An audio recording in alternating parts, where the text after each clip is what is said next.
Hello everyone, my name is Paul Tilley and welcome to the Atlantic Trades Business Certificate Program. Today we're looking at Topic 5, and Topic 5 deals with occupational health and safety within the Operations Management module TB1010 of the program. Coming out of the quality thing, one of the important things that quality looks at is, are your people safe? Are the people that work for you safe? Newfoundland Power puts it in an interesting way in their talks on this. They have said that their goal is to make sure that everybody goes home at night. And that's an interesting way to look at the quality standard that they've set for their human resources. Everybody goes to work, works all day, does their job, and then they go home at night safe. And that's a very simplistic but very effective way of looking at it, where we say the standard that we're talking about here is ensuring that everybody goes home safe. So, occupational health and safety.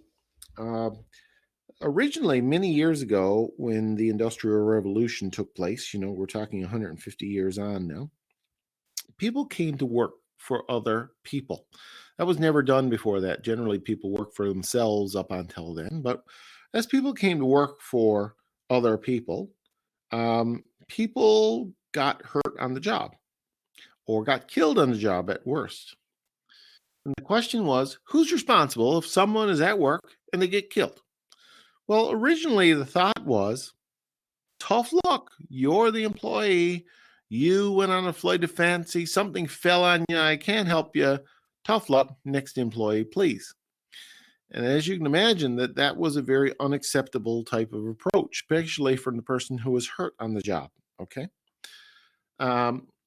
So laws eventually came into place over the course of years. The laws eventually got better and better towards employees to protect them on the job. So no longer is this philosophy of, if you hurt yourself on the job, it's your own fault. In fact, now the regulations are such that if someone hurts themselves on the job, it is the onus is on the employer to accept responsibility for that. And until they can prove that the employee was negligent for their own actions, it is assumed that the employer is the guilty party in the damage.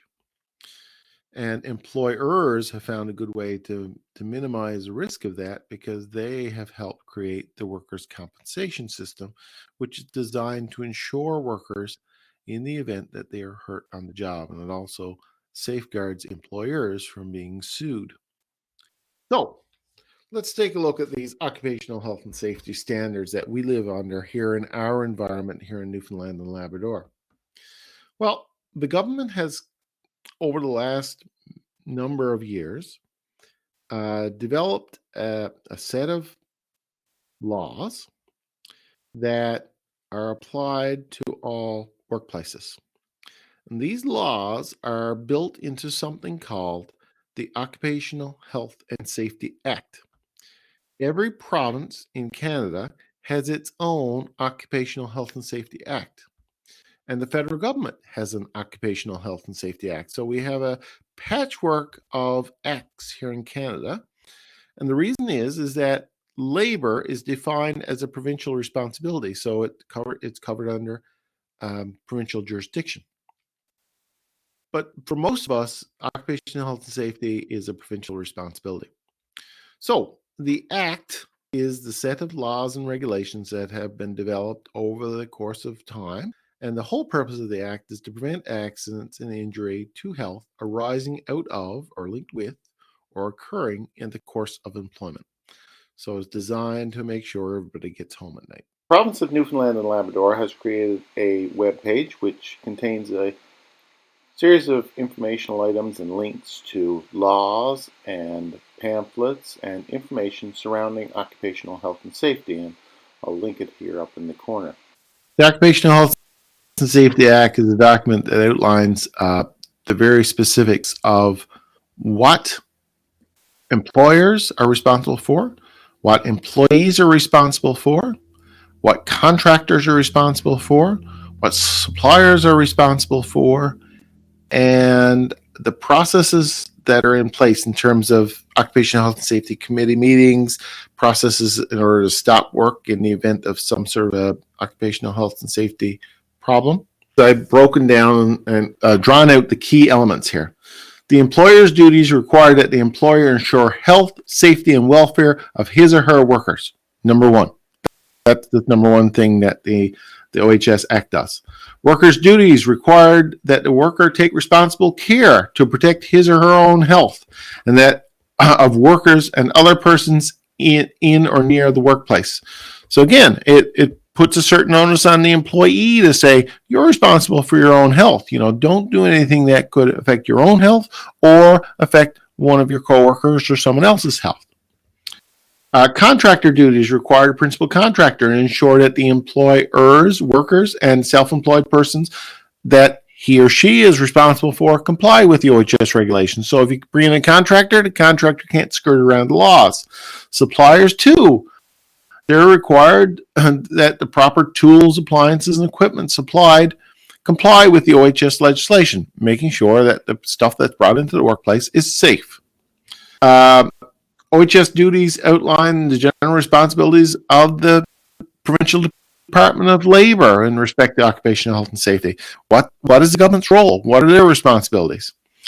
It also outlines how stop work orders are outlined. And effectively, if an employee were to call the provincial government, the department, and say, this workplace is unsafe, the provincial government has the authority to put a stop work order on it to stop the work until those problems are redressed. We also have appeal procedures. How can an employer appeal things? The right to refuse, which is one of the key rights that employees have in the workplace, okay? If you have an employee or if you are an employee and you feel that the work that you're being asked to do could harm you, you think it's dangerous, you as an employee have the right to refuse to do that work, okay?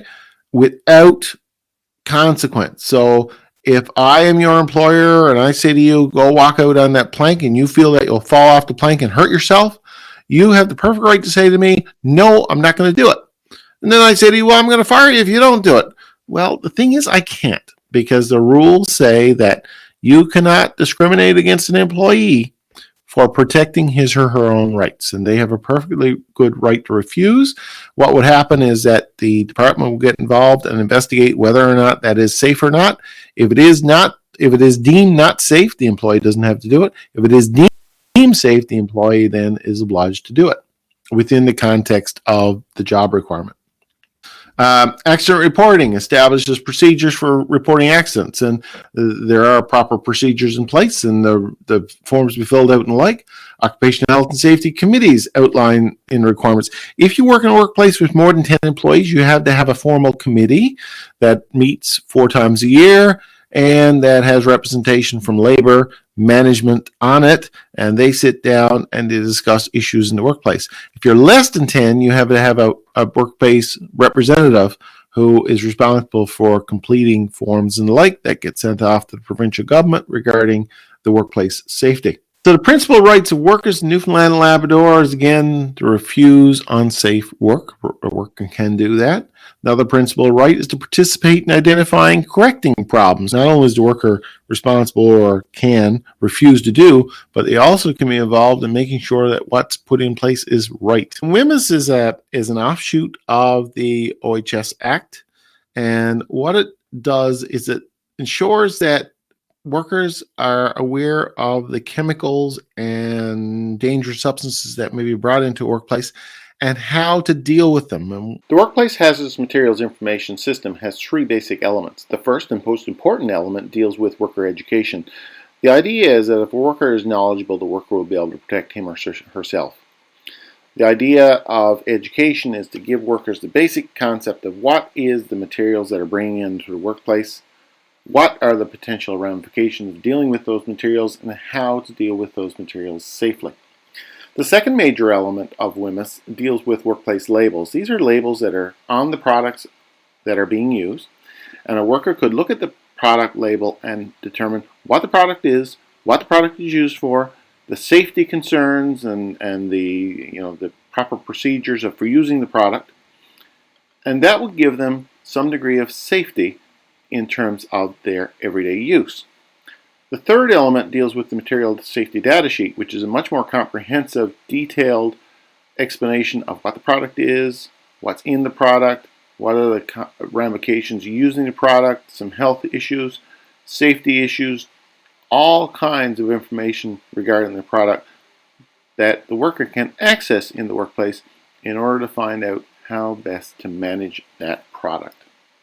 And suppliers are responsible to ensure that whenever anything is brought into the workplace in terms of a chemical, that it has all of those things, proper labels, the material safety data sheet, and the training for workers to be able to handle it safely. Employer's responsibility is related to educate, train, ensure hazard products are properly labeled, proper workplace labels, prepare a safety data sheet, provide necessary safety data sheets to workers, ensure appropriate control measures are in place to protect people's health. In terms of the employee is responsible to participate in the women's education and training programs, take necessary steps to protect themselves, and to participate in identifying and controlling the hazards.